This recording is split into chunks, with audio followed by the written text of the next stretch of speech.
إن الحمد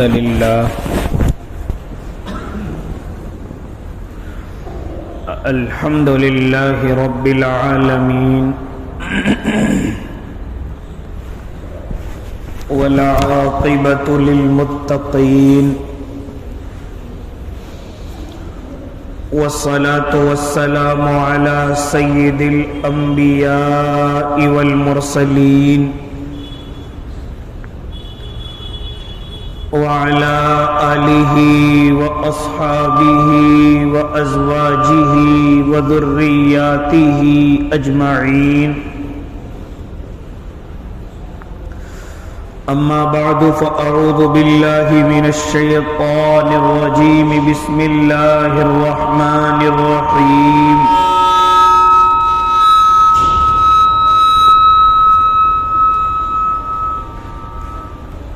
يا أيها الناس إنا خلقناكم من ذكر وأنثى وجعلناكم شعوبا وقبائل لتعارفوا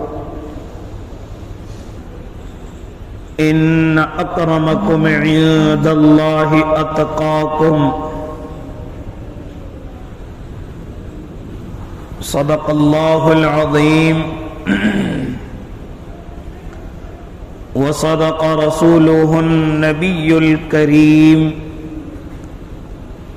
ونحن على ذلك من الشاهدين والشاكرين والحمد لله رب العالمين واجب الاحترام ساتھیوں، بزرگوں، نوجوانوں اور معصوم بچوں، اللہ رب العزت نے جو اپنا قرآن مقدس انسانوں کی ہدایت کے لیے بھیجا اور اس کی حفاظت کی ذمہ داری بھی لے رکھی ہے، زندگی جینے کے تمام اصولوں کو بیان کیا، اللہ کے نبی صلی اللہ علیہ وسلم کی زندگی کے ذریعے سے عمل کرایا۔ کوئی بھی ایسا عمل دنیا کے اعتبار سے نہیں چھوڑا جو انسانوں کی کامیابی اور فلاح و بہبود کے لیے ہو۔ تمام اعمالوں کو بیان کیا جس سے انسان کو کامیابی ملتی ہے۔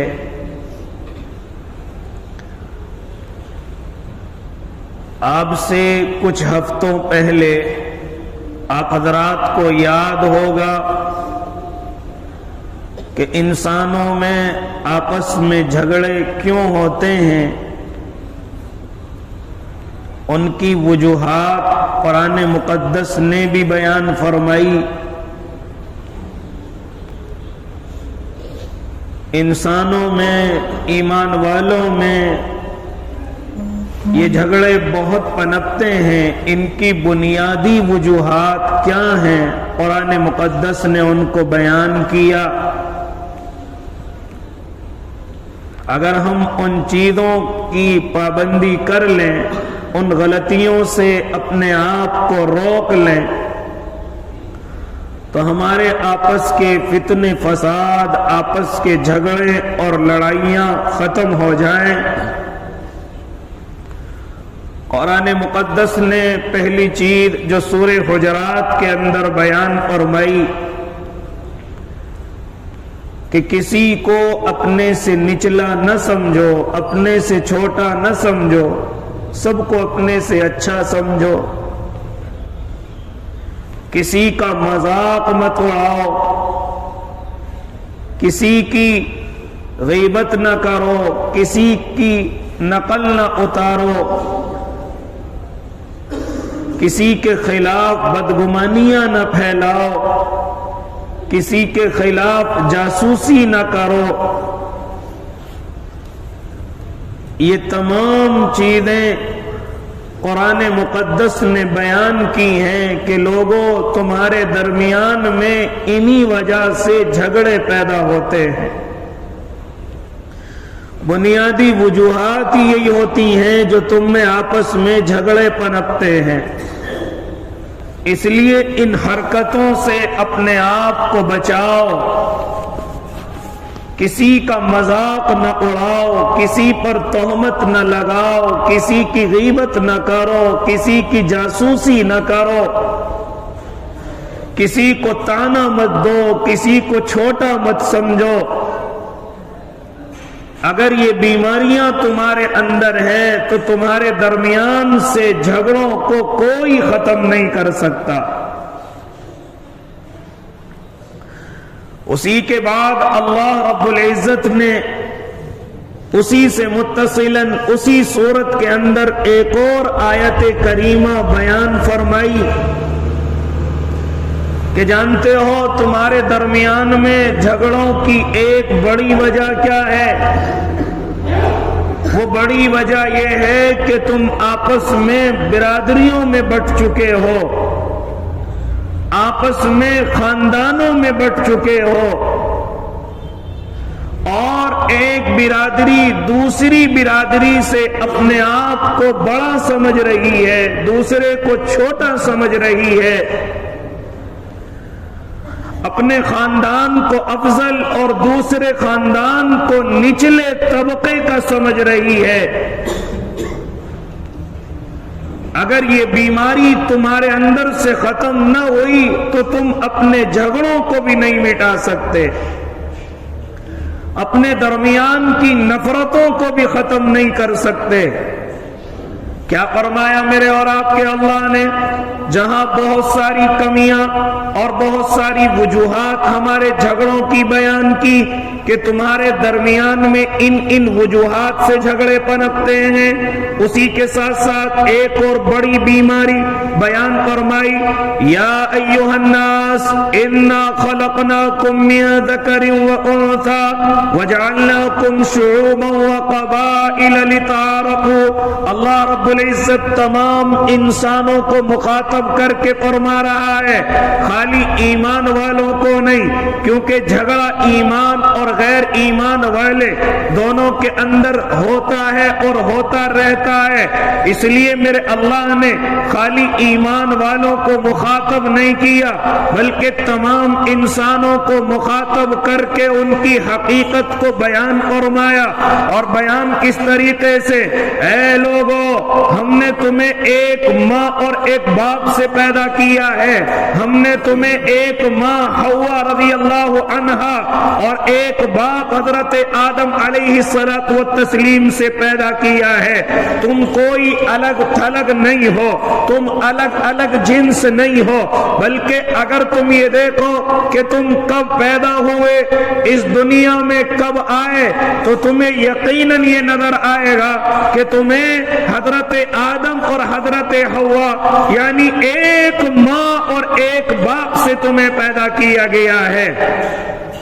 وَجَعَلْنَاكُمْ شُعُوبًا وَقَبَائِلَ لِتَعَارَفُوا، اور یہ جو ہم نے تمہارے قبیلے بنائے ہیں، یہ جو تمہارے ہم نے خاندان بنائے ہیں، جانتے ہو یہ بڑے پن کے لیے نہیں ہے، یہ چھوٹا ہونے کے لیے نہیں ہے، یہ متکبر بننے کے لیے بھی نہیں ہے، یہ اپنے آپ کو مایوس رکھنے کے لیے بھی نہیں ہے، بلکہ فرمایا میرے اللہ نے یہ قبیلے صرف تمہاری پہچان کے لیے ہیں، یہ قبیلے یہ خاندان صرف تمہاری شناخت کے لیے ہیں، کوئی بڑا اور چھوٹا قبیلوں کی وجہ سے نہیں، کوئی بڑا اور چھوٹا خاندانوں کی وجہ سے نہیں، بلکہ میرے اللہ نے ارشاد فرمایا یہ قبیلے یہ خاندان صرف تمہاری پہچان کے لیے ہے۔ ہاں اگر تم عزت دار بننا چاہتے ہو، اگر تم یہ چاہو کہ ہم دنیا میں سب سے مکرم ہو جائیں، سب سے باوقار ہو جائیں، تو ان اکرمکم عند اللہ اتقاکم،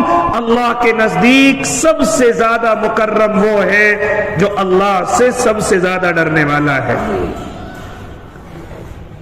اللہ سے ڈرنے والا باوقار ہے، چاہے وہ کسی بھی برادری کا ہو۔ اللہ سے ڈرنے والا عزت والا ہے، اکرام والا ہے، چاہے وہ کسی برادری کسی خاندان سے تعلق رکھتا ہو، اس چیز کو میرے اور آپ کے اللہ نے قرآن مقدس کے اندر بیان کیا، اور جانتے ہو کیسے وقت میں بیان کیا اور کیسی زمین پر بیان کیا کہ جہاں پر عرب کی زمین ہے اور عرب کے لوگ عربی بولنے کی وجہ سے اپنے آپ کو بڑا بڑا افضل سمجھتے ہیں اور پوری دنیا کو عجمی کہتے ہیں۔ عجمی کے معنی ہیں گونگا، اور اسی طریقے سے وہ عربی بولنے والے کو صرف بولنے والا کہتے ہیں، اور جو پوری دنیا عربی نہیں بولتی اس کو عجمی کہا جاتا ہے۔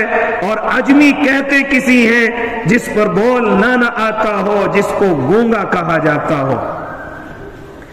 عرب کے لوگ اپنے آپ کو عربی کہتے ہیں اور پوری دنیا کے لوگوں کو عجمی کہتے ہیں کہ ہم ہیں اصل، ہم پر عربی آتی ہے، ہم فصاحت و بلاغت کے اعتبار سے بات کرتے ہیں۔ پوری دنیا گونگی ہے، پوری دنیا پر بات کرنا نہیں آتا، پوری دنیا پر بولنا بھی نہیں آتا، پوری دنیا عرب کے علاوہ عزت دار نہیں ہے۔ یہ میرے اور آپ کے آقا کے آنے سے پہلے عرب کا حال ہے، اور عرب کے لوگ اپنے آپ کو بڑا اونچا سمجھتے تھے، بڑا افضل سمجھتے تھے، اور پوری دنیا کو ذلیل سمجھتے تھے، پوری دنیا کو گونگی سمجھتے تھے، پوری دنیا کو اپنا غلام سمجھتے تھے۔ لیکن جیسے ہی میرے اور آپ کے آقا محمد عربی تشریف لائے، قدم رکھا، نبوت سے سرفراز کیے گئے، سب سے پہلے میرے آقا نے اسی گھمنڈ کو ان کے چور کیا، اسی تکبر کو ان کو چور کیا، اور اعلان کر دیا کہ لوگوں کوئی بڑا اور چھوٹا نہیں ہے، کسی عربی کو عجمی پر فوقیت نہیں ہے، کسی گورے کو کسی کالے پر فوقیت نہیں ہے۔ ہاں اگر کوئی یہ چاہے کہ میں اس زمین پر اور آخرت میں پروقار رہو تو اس کو چاہیے کہ وہ اللہ سے ڈرنے والا ہو جائے۔ جو سب سے زیادہ اللہ سے ڈرے گا وہی اللہ کے نزدیک سب سے زیادہ اکرام والا سمجھا جائے گا، سب سے زیادہ عزت والا سمجھایا جائے گا۔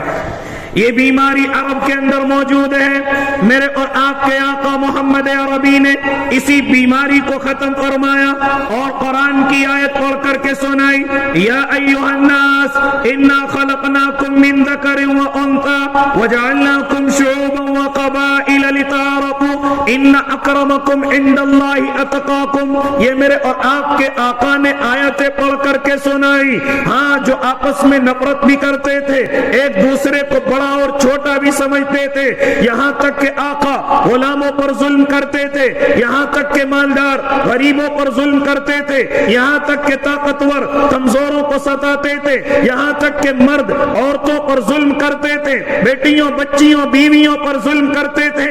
یہ تمام چیزیں عرب کے اندر پائی جاتی تھی۔ میرے اور آپ کے آقا نے سب سے پہلے اسی قومی عصبیت کو توڑا، اسی برادری کی طرفداری کرنے کو توڑا کہ اے عرب کے لوگوں، تمام انسان اللہ کی نظروں میں برابر ہیں، کوئی بڑا اور چھوٹا نہیں ہے، کوئی نچلا اور اچلا نہیں ہے، بلکہ سب کے سب اللہ کی نظروں میں برابر ہیں۔ اگر بڑا اور چھوٹا اللہ کی نظروں میں ہے تو صرف اللہ سے ڈرنے والا بڑا ہے، اور اللہ کی نہ مان کر کے دنیا میں رہنے والا اللہ کی نظروں میں گرا ہوا ہے۔ یہ میرے آقا نے اعلان فرمایا عرب کی سرزمین پر، اور خالی اعلان نہیں بلکہ میرے اور آپ کے آقا نے اپنے عملوں سے بھی کر کے دکھایا کہ جو عرب کے لوگ اپنے آپ کو بولنے والا سمجھتے تھے اور پوری دنیا کے لوگوں کو گونگا سمجھتے تھے، میرے آقا نے اس تفریق کو ختم کیا، میرے آقا نے ان کے دل کے اس گھمنڈ کو ختم کیا۔ وہ کس طریقے سے کہ اگر اللہ کو نہ ماننے والا ابو لہب ہے، میرے آقا کو تانے دیتا ہے، میرے آقا پر پتھر اچھالتا ہے، تو میرے اللہ نے کس طریقے سے ذلیل کیا۔ تبت یدا ابی لہب، ابو لہب کے ہاتھ ٹوٹ جائیں، ابو لہب ہلاک اور برباد ہو، حالانکہ نبی کے خاندان کا ہے، نبی کے چچا کا ہے، لیکن میرے اللہ نے اس کو ہلاک کیا اور اس کو ذلیل کیا اور پوری دنیا کے سامنے رسوا کیا۔ ابو جہل آپ کا چچا ہے لیکن بچوں کے ذریعے سے اس کو قتل کرایا، اور بھی بڑے بڑے کفار عمر، جو امیہ، عتبہ، شیبہ، عاص بن وائل، یہ بڑے بڑے سردار تھے، نبی کے خاندان سے تھے، لیکن اللہ کو نہ مانا۔ میرے اللہ کی نظروں میں نہ نبی کی نظروں میں ان کا کوئی وقار تھا، نہ عزت تھی، دنیا میں بھی ذلیل ہو کر کے رہے اور دنیا سے ذلیل ہو کر کے گئے۔ مالدار بھی تھے، خوبصورت بھی تھے، نبی کے خاندان سے بھی تعلق رکھتے تھے، لیکن کوئی عزت نہ اسلام نے ان کو دی، نہ کوئی عزت نبی اور صحابہ نے ان کو دی۔ اس کے بالمقابل آپ ذرا دیکھیں، اپنے اسلام کی خوبصورتی دیکھیں، اپنے قرآن کے اس نہج کو دیکھیں کہ بیچارے حبشہ سے آنے والے، بھاگ کر کے آنے والے، غلامی کی زندگی گزارنے والے اور بالکل کالے کلوٹے، نہ کوئی خاندان جانتا ہے، نہ گھر جانتا ہے، بیچارے ایسی گھومتے پھرتے دوڑتے بچتے بچاتے اللہ کے نبی کی خدمت میں حاضر ہوتے ہیں، عرب کے غلام ہیں، امیہ کے غلام ہیں، لیکن جیسے ہی میرے آقا کے سائے میں آ کر کے ایمان کو قبول کرتے ہیں، ختم کر دیا گیا کہاں کے رہنے والے تھے، ختم کر دیا گیا ان کا رنگ کیسا ہے، ختم کر دیا گیا مالدار ہیں کہ غریب ہیں، ختم کر دیا گیا کہ ان کے خاندان والے کون ہیں۔ میرے آقا نے ایسی عزت کر کے دکھائی، ایسی عزت کر کے دکھائی کہ اکثر حضرت بلال کو اپنے ساتھ رکھتے تھے، یہاں تک کہ جب مکے میں داخل ہوئے اور کعبے پر چڑھ کر کے اذان دینے کی بات آئی تو حضرت بلال کو کعبے پر چڑھایا تھا، اے بلال ذرا کعبے پر چڑھ کر کے اللہ کے نام کو بلند کر دو۔ حالانکہ وہاں میرے آقا کے چچا، آقا کے بعد کے خلیفہ، آقا کے گھر والے، خاندان والے تمام موجود تھے، لیکن عرب کے دل سے وہ تکبر نکالنا تھا کہ کوئی بڑا اور چھوٹا نہیں ہے، کوئی عربی اور اجمی نہیں ہے، کوئی گورا اور کالا نہیں ہے، اللہ بلال کی عزت کرتا ہے۔ ہمیں بھی چاہیے کہ ہم حضرت بلال کی قدر کریں اور عزت کریں۔ کعبے پر چڑھے تھے، اذان دی تھی، بعد میں بھی کسی نے آ کر کے شکایت کی تھی کہ غلام کو کعبے پر چڑھا دیا۔ فرمایا تھا اسی چیز کو ختم کرنے کے لیے میرے اللہ نے مجھے نبی بنا کر کے عرب کی زمین پر بھیجا ہے۔ اس لیے اے اللہ کے نیک بندو، آگے چلیے، فارس کے رہنے والے حضرت سلمان فارسی ہیں، ذرا کہاں سے کیسے اللہ کے نبی کی خدمت میں حاضر ہوتے ہیں اور آ کر کے ایمان قبول کر لیتے ہیں۔ کیا فرمایا تو میرے اللہ کے نبی نے، ہاں سلمان منا آل البیت، کہ اہل بیت میں سے سلمان ہے، میرے گھر والوں میں سے سلمان ہے، لہذا سلمان کو کہیں اور کا نہ سمجھے، سلمان کو دوسرے ملک کا نہ سمجھے، سلمان کو فارس کا نہ سمجھے، بلکہ اللہ کے نبی نے اعلان فرمایا تھا، اور لوگوں کان کھول کر کے سن لو، حضرت سلمان میرے گھر سے ہیں، حضرت سلمان میرے اہل بیت میں سے ہیں۔ آج بھی جہاں حضرت سلمان کا مزار بنا ہوا ہے وہاں یہی لفظ اللہ کے نبی کے لکھے ہوئے ہیں کہ سلمان میرے گھر والوں میں سے ہیں، میرے خاندان والوں میں سے ہیں۔ یہ کس طرف اشارہ ہے مسلمانوں؟ آج ہم کہتے ہیں ہماری نا اتفاقیاں ختم نہیں ہوتی، ہمارے جھگڑے ختم نہیں ہوتے، ہماری لڑائیاں آپس میں ختم نہیں ہوتی۔ کیسے ختم ہو جائیں جب ابھی ہم اپنے اندر کے تکبر کو ختم کرنے کے لیے تیار نہیں ہیں، جب ہم اپنے آپ کی دلوں سے بڑائی کو نکالنے کے لیے تیار نہیں ہیں۔ مسلمانوں، تم ہی تو ہو وہ کہ ذرا سا پیسہ آ جائے تو تمہیں پڑوسی نظر نہیں آتا، ذرا سا تمہارا کام چل جائے تو تمہیں رشتہ دار نظر نہیں آتے۔ ہاں، تم ہی تو ہو وہ کہ جو اپنی برادریوں کے قصیدے پڑھتے ہو، اپنی برادریوں کی تعریفات کرتے ہو، اپنی برادریوں کے اسٹیٹس لگاتے ہو، اپنی برادریوں کے فیس بک پر چرچے کرتے ہو، اپنی برادریوں کے میوزک بناتے ہو، اپنی برادریوں کے سامنے دوسری برادریوں کو ذلیل کرتے ہو۔ پھر کہاں سے تمہارے جھگڑے ختم ہو جائیں جب ابھی اندر کے اس بت کو نہیں توڑ پا رہے ہو کہ ہم بڑے ہیں اور دوسرا چھوٹا ہے،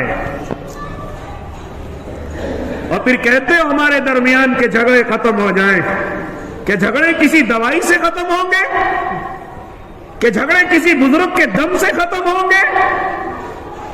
اللہ رب العزت نے جس وقت اپنا قرآن مقدس اتارا تھا اس وقت میں میرے اللہ نے بیماریاں بیان کی تھی کہ اے میرے بندو جب تک تمہارے اندر سے بیماریاں ختم نہیں ہو جائیں گی کوئی طاقت تمہارے جھگڑوں کو ختم نہیں کر سکتی، کوئی بزرگ تمہارے جھگڑوں کو ختم نہیں کر سکتا۔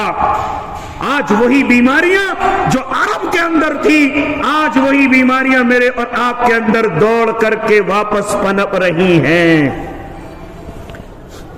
نہیں ہو سکتے جھگڑے ختم جب تک میں اور آپ قرآن پر عمل نہیں کریں گے، نہیں ہوں گے جھگڑے ختم۔ قرآن کو تو میں نے اور آپ نے صرف شفا کی چیز سمجھ لیا، میں نے اور آپ نے صرف مرنے کے بعد پڑھانے کی چیز سمجھ لیا، ہاں صرف قسم دھر میں کھانے کی چیز سمجھ لیا۔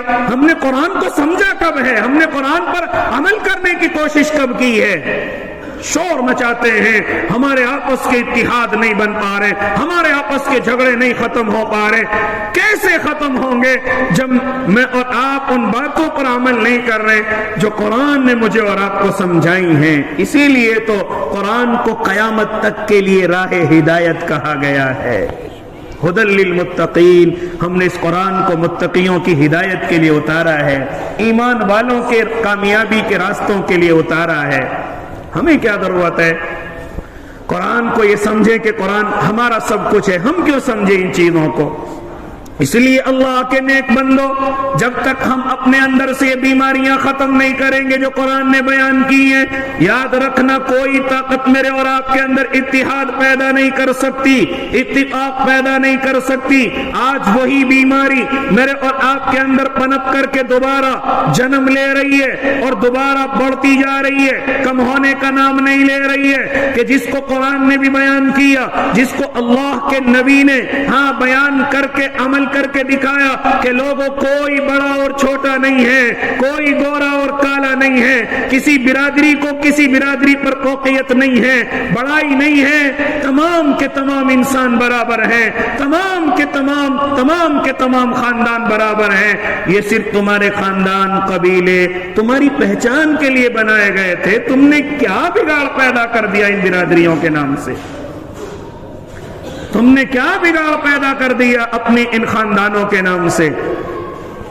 کیا ہمارے پاس کوئی جواب ہے اس چیز کا کہ اللہ کو جا کر کے جواب دے؟ کیا ہمارے پاس کوئی جواب ہے؟ اس لیے اللہ کے نیک بندو، جب تک یہ بیماریاں جو قرآن نے بیان کی ہیں نہیں ختم کریں گے، ہمارے اتحاد پیدا نہیں ہو سکتے، ہمارے اتفاق پیدا نہیں ہو سکتے۔ یہ ایک بڑی بیماری جو پنپ کر کے آ رہی ہے کہ میں اور آپ ایک دوسرے سے اپنے آپ کو بڑا سمجھنے لگے ہیں، ایک دوسرے سے اپنے آپ کو اونچا سمجھنے لگے ہیں، اور اسٹیٹس لگا رہے ہیں اپنی برادریوں کے، گانے بن رہے ہیں اپنی برادریوں کے نام کے، یہاں تک کہ بڑے بڑے قصیدے پڑھے جا رہے ہیں اپنی برادریوں کے نام کے، اور کسی کو ذلیل کیا جا رہا ہے برادریوں کے نام پر۔ یہ کرنے والے کوئی غیر ایمان والے نہیں، بلکہ وہ ہیں جن کا کلمہ بھی ایک، قرآن بھی ایک، اللہ بھی ایک، نبی بھی ایک، جن کی تمام چیزیں میرے اللہ نے ایک کی ہیں، وہ آج اپنے آپ کو برادریوں کے نام پر بانٹ رہے ہیں۔ یہ تو مجبوری ہے کہ نماز ہمارے اوپر فرض ہے، اور جب تک قبول نہیں ہوگی، جب تک نماز نہیں ہوگی، جب تک ہم کعبے کی طرف کو نہیں کھڑے ہوں گے۔ ورنہ اگر کعبے کی تخصیص نہ ہوتی تو ایک برادری ادھر کو منہ پڑھ کے پڑھ رہی ہوتی، دوسری ادھر کو پڑھ رہی ہوتی، تیسری ادھر کو پڑھ رہی ہوتی۔ یہ تو مولویوں نے اس عمل کو سختی سے کرایا کہ لوگوں اگر قبلے سے ذرا سے بھی ہٹ گئے تو نماز نہیں ہوگی۔ اللہ نے اس کو فرض کر دیا، نبی نے اس کو فرض کر دیا۔ ورنہ آج اگر ہمارے زمانے میں اس وقت میں اگر یہ فرض نہ ہوتا تو اپنی برادریاں الگ الگ نماز پڑھ رہی ہوتی، مسجدیں تو الگ کر ہی لی ہیں، قبرستان تو الگ کر ہی لیے ہیں، بیاہ شادیوں کے طریقے تو الگ کر ہی لیے ہیں۔ یہ تو ہم مجبوری میں نماز پڑھ لیتے ہیں، ورنہ اگر اللہ اس کی بھی اجازت دے دے کہ جس طرف چاہو نماز پڑھو تو پھر فلاں برادری ادھر، فلاں برادری ادھر کی طرف، صبح کی نماز دوسری برادری اس وقت پڑھے گی، ہاں وہ صبح کی ظہر کے وقت پڑھے گی، وہ ادھر کو پڑھے گی، یہ ادھر کو پڑھے گی۔ یہ ایک بڑے فتنے کے اندر میں اور آپ مبتلا ہو جاتے۔ یہ تو شکر سمجھو اللہ رب العزت کا، اپنے محبوب کا، اور ان علماء کا کہ جنہوں نے اس کو سختی سے کیا ہوا ہے۔ ورنہ اب تک تو میں اور آپ اپنے برادریوں کے اعتبار سے قبلے بھی کر لیتے، مسجد تو کر ہی لی ہے، قبرستان تو کر ہی لیے ہیں۔